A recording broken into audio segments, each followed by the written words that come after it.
Olá pessoal, nesse vídeo eu vou fazer um comentário sobre um livro, tá, que propõe uma tese para a origem das cartas paulinas, as cartas paulinas da Nina Livesey, The Letters of Paul in the Roman Literacy Context. Então ela coloca as cartas paulinas como uma invenção de Marcião, da escola romana de Marcião, ali por volta de 140, 144, tá? Então as cartas paulinas foram escritas em 144 por uma invenção dessa escola romana de Marcion, tá? Bom, ela alega então que essa escola então teria autores treinados, né, gente provavelmente ligada à escola do Marcião, e que criaram então cartas falsas. Criaram o personagem, criaram as histórias. Tudo invenção. Aproveitando esse gênero de cartas que era comum na época, né, para promover o ensinamento teológico. Então, inventou essas cartas para essas comunidades. Esse conjunto de cartas, de 10 cartas paulinas, é conhecido como Apostolicon. São as 10 cartas paulinas usadas por Marcião. Note que nós temos 7 cartas autênticas, tá? O corpus de cartas paulinas de Marcião é um pouco mais amplo. São 10. E a Nina Livesey, então, dataria essas cartas como tendo sido escritas aí por volta de 144. Essa seria a evidência mais antiga, segundo ela, das cartas paulinas. Então, seria esse corpus do Marcião. Tá? Então, o personagem Paulo, que a gente encontra nas 7 cartas autênticas, seria então uma criação literária. Essa tese é uma tese que já foi colocada no passado por W.C. van Manen, da escola radical holandesa, que também acreditava que o Paulo seria uma criação do marcionismo. E aí a Nina Livesey vai trazendo, por exemplo, algumas confirmações para a tese dela, que o papiro P46, que é um papiro datado aí por volta dos anos 200, quer dizer, são 50 anos depois de 144, né? 200, ele é posterior ao Apostolicon de Marcion, né? E já teria um conjunto de cartas paulinas, né? Romanos, Hebreus, hein? 1 e 2 Coríntios, Efésios, Gálatas, Filipenses, Colossenses e 1 Tessalonicenses. Possivelmente 2 Tessalonicenses e Filemão também. Então, outros testemunhos primitivos seriam um Clemente de Roma, né? Também cita, faz referência a cartas paulinas, e as cartas de Inácio de Antioquia. Para isso, ela precisa jogar um Clemente e as cartas de Inácio mais para frente, para depois de 144, né, para que o Apostolicon seja o primeiro. Então, segundo ela, tanto P46 quanto cartas de Inácio, quanto cartas de Clemente, sugere que essas cartas de Paulo não surgiram uma por uma, elas surgiram em bloco, porque são sempre citadas em bloco. Tá? Então, isso é consistente com uma criação literária num ambiente de uma escola, onde cada autor compilaria várias cartas pseudônimas de uma vez só. Como foi feito em epístolas atribuídas a Platão ou a Apolônio de Tiana. Coisa parecida também aconteceu. Outras compilações aí já são mais tardias, né? O Cânon Muratori, data incerta, talvez ali no final do século II, também cita as cartas paulinas. O Cânon Claromontanus, do século VI, e o de Victorinos de Petal, por volta de 304. Também cita as cartas paulinas. Né? A Nina Livesey argumenta que o fato de serem encontradas só em coleções sugere que elas são criações tardias. Bom, qual é o problema dessa tese da Nina Livesey? Grande problema. Bom, tem vários problemas. Né? Um dos problemas é que você tem que redatar um Clemente, porque a carta de um Clemente, que é uma carta da Igreja de Roma para a Igreja de Corinto, ela faz referência às cartas que Paulo já escreveu a Corinto no passado, tá? E também as cartas aos Romanos e a Gálatas.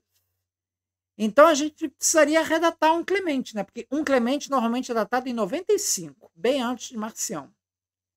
Então a gente tem que jogar um Clemente lá para frente, tá? E também uma falsificação. Então, para a carta ser falsificação de Marcião, um Clemente também tem que ser falsificação, que já é um problema, porque a carta de um Clemente é dada como autêntica. As cartas de Inácio de Antioquia foram escritas ali por volta de 110, é anterior a 144. Também tem que jogar o Inácio lá para frente. E as cartas de Inácio também seriam falsificações.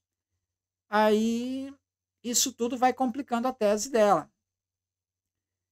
Policarpo de Esmirna, ele escreve uma carta aos Filipenses, onde ele cita explicitamente as cartas de Paulo aos Efésios e outras cartas paulinas, demonstrando que já havia uma coleção de cartas paulinas circulando ali na época. O Policarpo está falando de 110 a 135, antes de 144. Tá?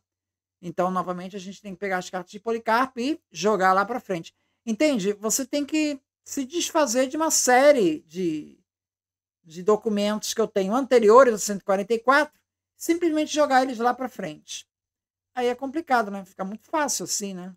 Eu me livro dos documentos que não se prestam à minha tese, né? Outro problema é que a própria existência do Marcion ele se colocava como um discípulo de Paulo, tá? Então, assim, ele pressupõe um Paulo antigo. A própria motivação do Marcião foi purificar o cristianismo, tirando os elementos judaizantes, tá? Que seriam corrompido a mensagem de Paulo, teriam corrompida. Quer dizer, imaginar que ele inventou o Paulo. Assim, ele em nenhum momento, Marcião, ele se colocou como inventor de Paulo, mas como um redescobridor do verdadeiro Paulo. Então, para que a reforma de Marcião faça sentido, as cartas paulinas e o evangelho de Lucas, secretário de Paulo, que foi o qual ele se baseou, né, o Marcião como o único evangelho válido, né, eles já deveriam existir. Tá? Já deviam ser conhecidas essas cartas. Né? Então, a tese da Nina Livingston, ela inverte essa ordem, fazendo Marcião criador. É pouco provável. Né? Ademais, outras questões. Se fosse tudo invenção de uma escola, a gente esperaria que essas cartas paulinas refletissem a teologia de Marcião. A ideia de que não, o Deus do Antigo Testamento é um Deus mau, né? De alguma maneira, um desprestígio ao Deus do Antigo Testamento. No entanto, as cartas que a gente possui, paulinas, inclusive o P46, que é o manuscrito lá dos anos 200, ele tem todas essas passagens ditas judaizantes de Marcião. Tem todas. Quer dizer, se Marcião foi a origem, então como é que P46, que acontece algumas décadas depois, já vai estar, todos esses trechos vão estar presentes. Então, a existência desses trechos em P46 sugerem que eles têm uma origem independente e anterior a Marcião. Tá? Outra questão é que ela faz uma comparação com Platão, com Apolônio de Tiana. Só que as cartas paulinas, elas têm uma outra proposta. Elas são direcionadas a comunidades para resolver problemas específicos. E é totalmente diferente de um texto de Platão. Ele não tem essa proposta. As cartas paulinas têm saudações pessoais, detalhes históricos. Quer dizer, imaginar que tudo isso foi inventado. Quer dizer, você cria toda uma história complexa e cujos relatos batem, né? Procônsul Gálio e vários relatos marcadores históricos que batem, e você imaginar que tudo isso foi inventado, né? Tem, ou seja, não faz muito sentido, né? É mais simples, historicamente mais humilde, né? Menos ambicioso, né? Você simplesmente aceitar que as cartas elas tenham surgido nas situações reais que elas se apresentam, né? A própria existência de tensões teológicas nas cartas paulinas, até mesmo contradições, por exemplo, entre Romanos e Gálatas, entre Efésios e Colossenses, isso também funciona como argumento contra essa criação coordenada de todas as cartas. Né? Se alguém fosse criar do zero, ia criar um corpus mais homogêneo, né? Além de não ter qualquer marca marcionita no texto. Né?